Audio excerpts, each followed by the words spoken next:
The original OG with Dr. Cheryl Dossett is made possible through generous philanthropic contributions from viewers like you.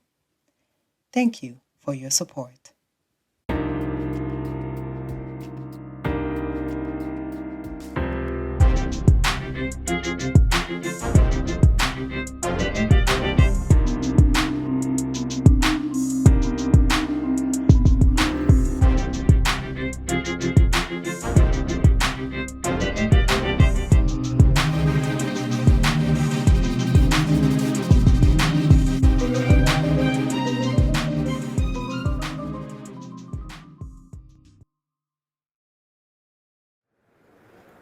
Good morning and welcome. This is Dr. Dossett, the producer and founder of the original OGs movement and the Overseas Game Changers talk show.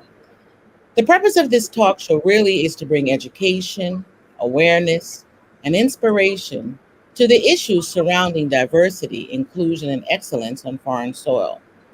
Each week, I bring to you and I help you expand your optics in the paradigm of what it means to live unapologetically Black in China. My guest today, Shanika Nico, is one of the premier speakers and griots and motivational speakers across China. So, though she lives in Hangzhou, it's next to the capital city, tier one city of Shanghai, she avails herself to travel for various events which celebrate arts and culture. Without further ado, we're here to discuss the personal journey of self discovery and mastery on behalf of my special guest today, Chanika Nico. Welcome to the OG show, and thank you for taking your time out on this Friday morning. Thank you so much for having me. Thank you. You're welcome. My pleasure. So we're going to go right into a discovery of questions just to kind of get a sense of who you are. Tell us a little bit about where you're from, and number two, what prompted your move to consider life as an expat in China? Thank you so much for asking that. So I am from the Windy City, city of Chicago, in America. Yes. So I'm from there. And what prompted me to come to China? Yes, Hangzhou. Well, love Chicago, and I'm loving China as well. And I have a really good friend. I have a really good friend who introduced the idea to come to China. And so we were roommates in Chicago, and she was like, "You should come to China." And thank you so much, Tina, for just that's her name, for continuously asking me for 3 years. And so she is a home local in Beijing, and she kept asking me. And so finally, all the stars and everything just lined up. And I said, okay, I'm coming. And I made my way to create that possibility. And I came here in 2016. And I didn't know I would be here 5 years later here. And it has been such a great journey, living my best life. And that's wonderful. One of the things that I have learned in this life, that the patterns of life actually create the tapestry of our life. With that particular context, within that context, I would like you to help us to understand, has public speaking and orator and writing poetry something that you discovered was part of your, I would say, divine destiny or assignment early on in life? Or did you fall into it? Could you help share your insight as it relates to that question? Yes. Well, falling into it wasn't my destiny. I guess both of them together. Couldn't connect the dots going forward, but most definitely going backwards. And Absolutely. yes. So, wow.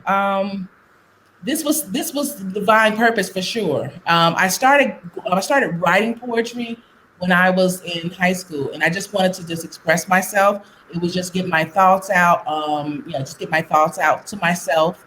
And as time progressed by, I started performing, in high school, and then time progressed by some more, writing a lot, and then had a lot of material. and then started performing in Chicago. Chicago has a lot of performers, as far Yeah. as poets Hmm. and writers and stage performers, and yeah, and I am a natural speaker as well. And then here we are in China. Opportunities presented itself, and so I started bringing in some of the things that I really love about myself, and that it was poetry and writing and expressing, and also inspiring people and speaking. And people saw that about me as well, and so started getting opportunities here, despite the language barrier. Yeah, well, I find that the language barrier is really not an issue because you Um, have already a captive audience. One of the things I found fascinating during my tenure in China from 2011 to 2020, there were numerous opportunities for me to present and utilize my craft as an inspirational motivational speaker, lecturer, teacher, because people love the cadence of my voice, and you have a very similar cadence, and which is appealing and attractive. mhm. Because Chinese students and second language learners feel that speaking English you must speak a certain way or have a certain sound or effect on your voice. But I'm noticing that when you speak, you can obviously tell that you're speaking through your heart, as well as I say, you write through your heart. I heard an expression once which said, writing is very similar as your fingertips coming through your heart Mhm. coming through your fingertips. And it's true. So I Yeah, wanted to talk about your audience. I know that you speak to a diverse group, and then you yeah. also have a large constituency of non-native English speakers. And so, have you spoken at events where to a predominantly Chinese audience? And if so, what did you do to make your message more understandable for the listener? Thank you. That's a great question. So, yes, I have had a chance to speak in front of an audience, predominantly or only Chinese speakers. One, I've had the opportunity for people to translate my poetry or my speaking as well. And also, I have realized some words need to be translated in English before they can even be translated in Chinese, meaning that there you may have some idioms or some different saying or some different phrases. So that way the person who is translating, they can understand exactly what they're translating. I may change some of the verbiage, but not the meaning. So I have one poem, for instance, and I might be able to share it later on today, but one poem that I have is called Breaking Through to You. And when I was sharing with my Chinese audience, I changed the title of it, but it did not change the meaning of it. So Breaking Through to You, that's the original title, but when I am speaking to the Chinese audience, it is what is it? Instead of breaking through to you, listening to your voice, something Ah, like that. okay, right, So it's still meaning the same thing, but if I'm saying breaking through, it's like, and the person's trying to translate, it sounds like something is broken. You're trying to go through right. something yourself. So sometimes, again, really simple. I will just change some of the verbiage before someone, and I'm just aware of that, really cognitive about that, before someone translates.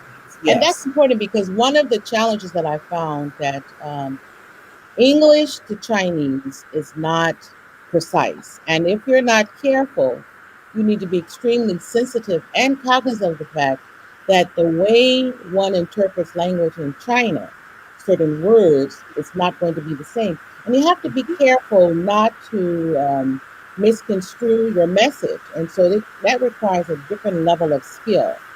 So, in addition to being a speaker and a writer and an author, and also a linguist of sorts, what other gifts are you lending your voice to in terms of whether programs or processes or initiatives? Can you speak to that as well?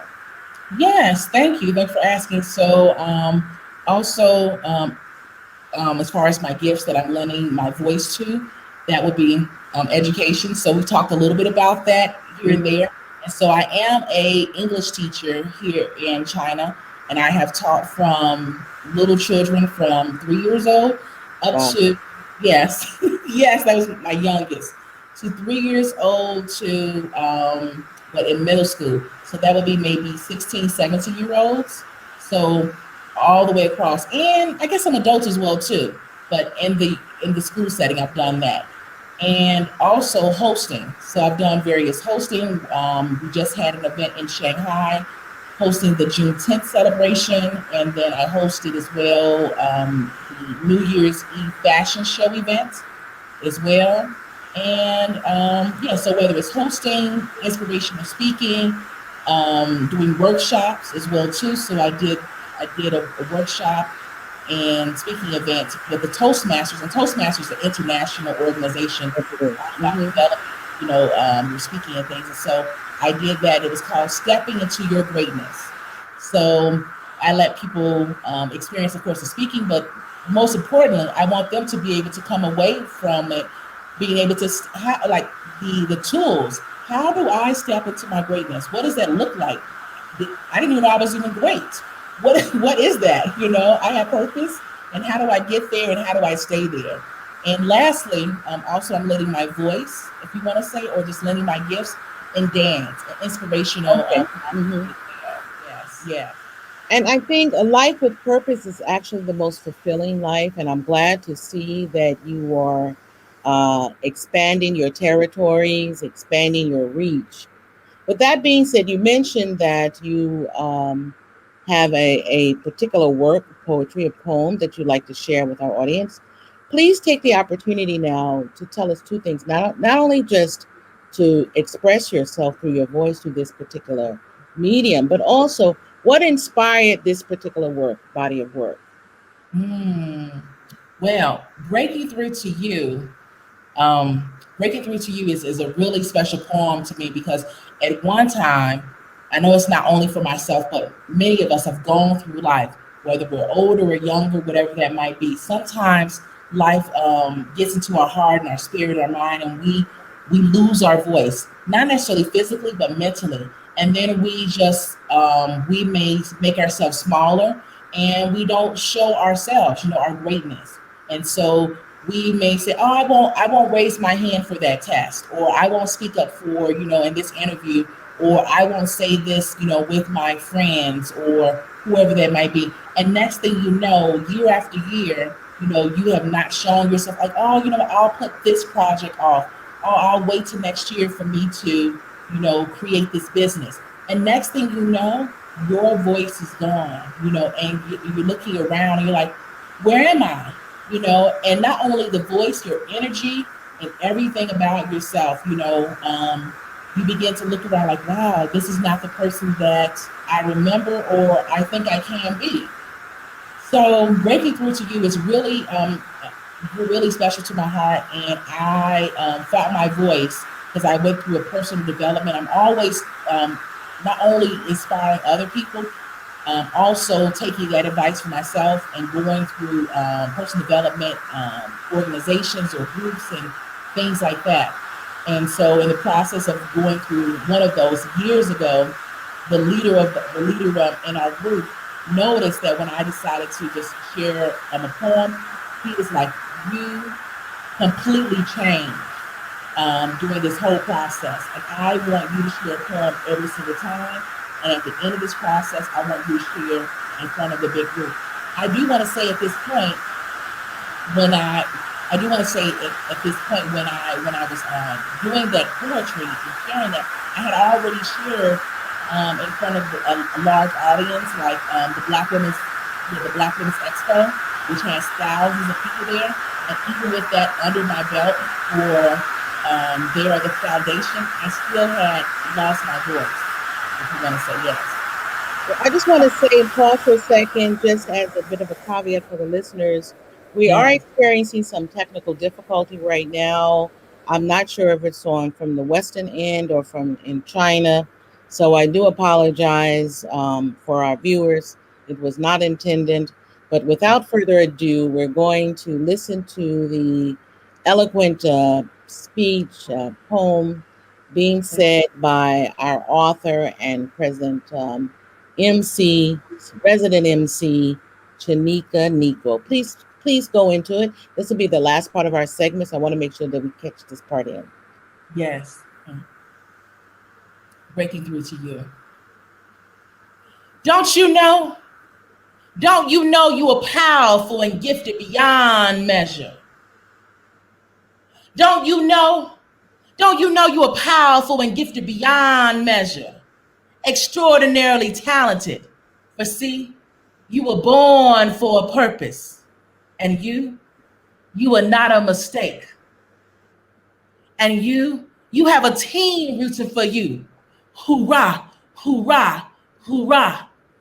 And your ancestors are cheering for you. Hoorah, hoorah, hoorah. And the universe, is cheering for you.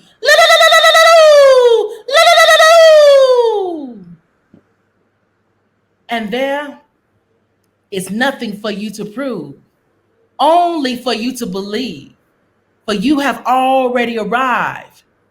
For see, you can achieve whatever your heart desires, whatever your dreams are, with other great leaders. For that means that you are a great leader yourself. Who, me? Yes, you. For that means that you are a great leader yourself. And you can achieve whatever your heart desires boldly, effectively, and strategically. And all you have to do is break through and live your life today. Thank you. But your nickname per se is Sunshine. Yes, right. You remembered. Yes. Today, on right. this Friday morning, she has brought the sunshine into our lives one more time. Thank you again for your time and your energy and sharing your gifts with us. That is our segment today. Once again, Chanika, thank you.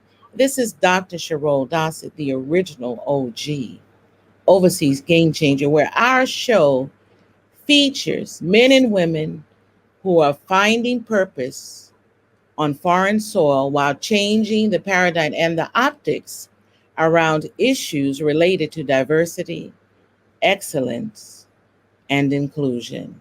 Thank you again. We'll see you next week, the same time at 6 a.m., channel 16.5 WYGA Atlanta on Preach the Word Network. Peace and blessings, everyone. Thank you for watching. Bye-bye. Bye-bye.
You know, when I first started this show, I only wanted to focus on women.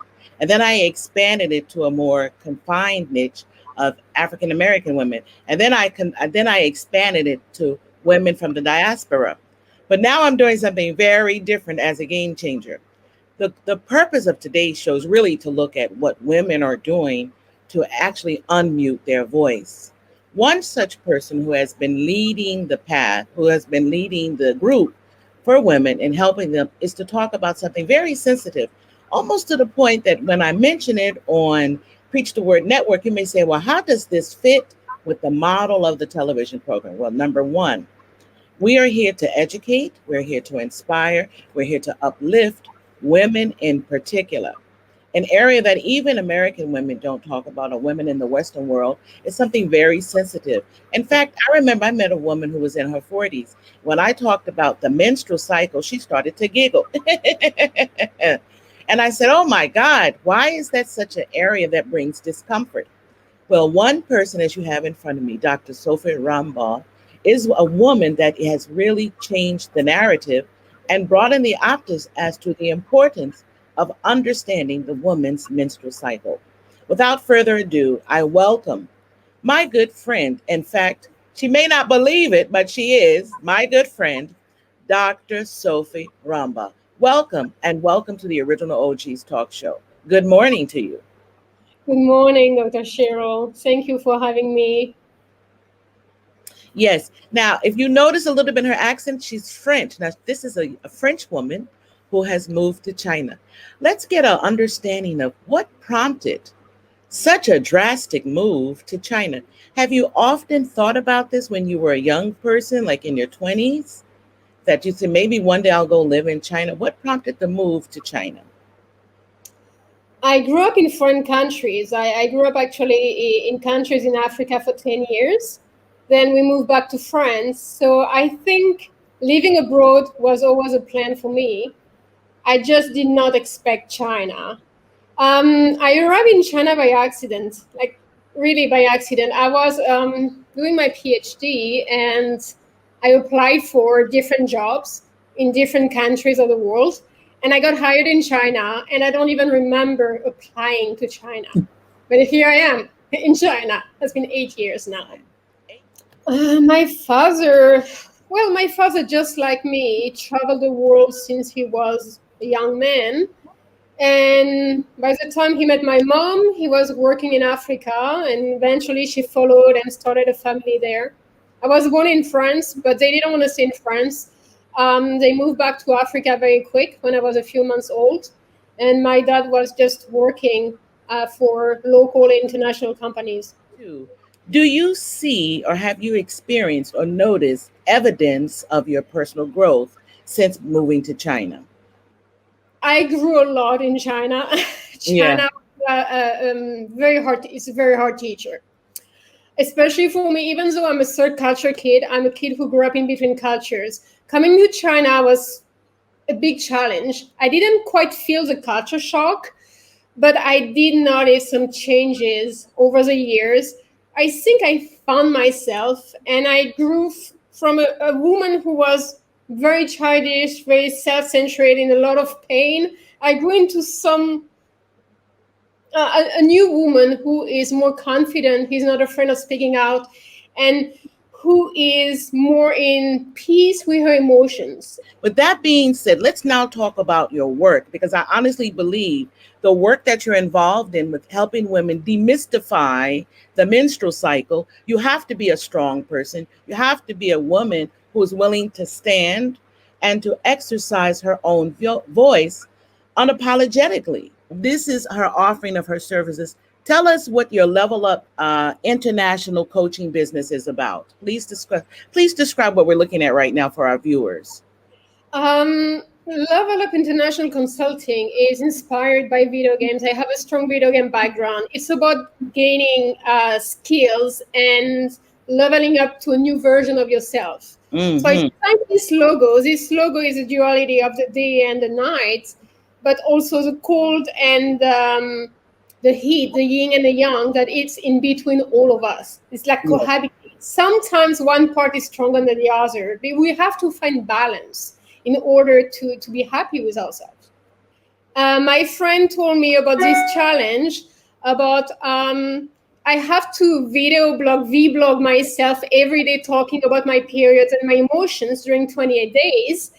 And the first thing I told her was, I cannot show to everyone the kind of woman I am during my whole cycle. It's just so personal. It's private. It's a private matter. And a year after, I came back to her and I told her, you know what? Remember what I told you about the challenge? I think I was wrong. I should not be ashamed of talking about my period. I'm a woman. It should be a topic people talk freely about, because I have a lot of pain in my body. And I think the pain I'm feeling through my cycle is because I'm denying my own femininity. I'm denying talking about it, even with doctors, with friends, with family. I don't talk about it. Therefore, I'm kind of accumulating a lot of pain. I can feel during my period and the whole cycle. So in order to be more balanced in my mind and my body, I need to speak out. And just like you say, a lot of people are ashamed of talking about a period. And what I want to do, I want to be this woman who talks, who gives a voice to all the women, child-free women, women who are menopause, women who cannot give birth. They're afraid of talking. So I tell them to talk to me, and I will talk in the name. If the society is judging them, I will be the one protecting them from the judgment. I will be the one taking all the criticism and filtering all the goodness and give it to them. They don't have to be ashamed. I will be there for them. I will talk in the name. So maybe one day we won't have to be ashamed. And I was very surprised to see that the Chinese society is not so ashamed of talking about periods. Okay. I have found out that my university is offering free pads to the students in the toilets, in the restroom. And they're also educating students like sexual education, period education. And in the volunteer groups, they are teachers, they are male students and female students. And now there is me. I'm working with them. And seems like the government is donating a lot of money to this kind of association in order for women to have more hygienic cycle and to have more freedom of choice. You know, when they go to the bathroom and they don't have pads or menstrual hygiene with them, it's available. It's for free. Nobody's asking for money. Nobody's judging. And slowly they are starting to change. I don't know what started this change, but slowly people are starting to talk about it and to support women in that sense. Yeah. Mm-hmm. I started a partnership with Zocentive, which is a company in wellness in China. The founder is an French-American man. He reached out to me. He told me that we could work together in order to take it to the next level. Yes. So it's a wonderful collaboration I'm having with him. We just we're working on bringing the detox stories, which is about detoxing the body and the mind through bath, salt, essential oils, massage, but also workshops on the woman's cycle. So it's just the beginning of a collaboration, and we are open for more collaboration with anyone who is in the wellness industry. And wellness is not only about the body, it's also about the mind. I'm wearing a shirt here that says it's okay not to be okay. It's a shirt I bought from a company who promotes mental illness, especially after young women committed suicide in high school. And I think in China, we don't talk enough about mental health. We talk a lot about fitness, about eating well, but what's in your mind? As a woman, even as a man, what's in your mind? What's going on? We need more awareness on mental health and physical health. I want you to finish that sentence. I am certain that. I am certain that great things are coming whenever we are ready for it.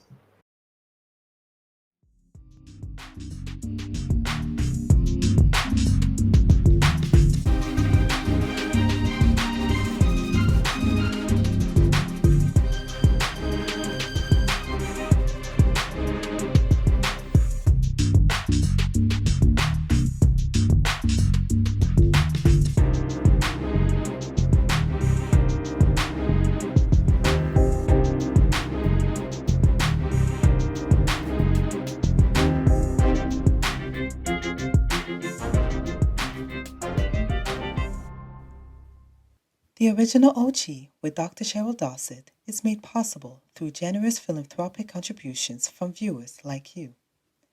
Thank you for your support.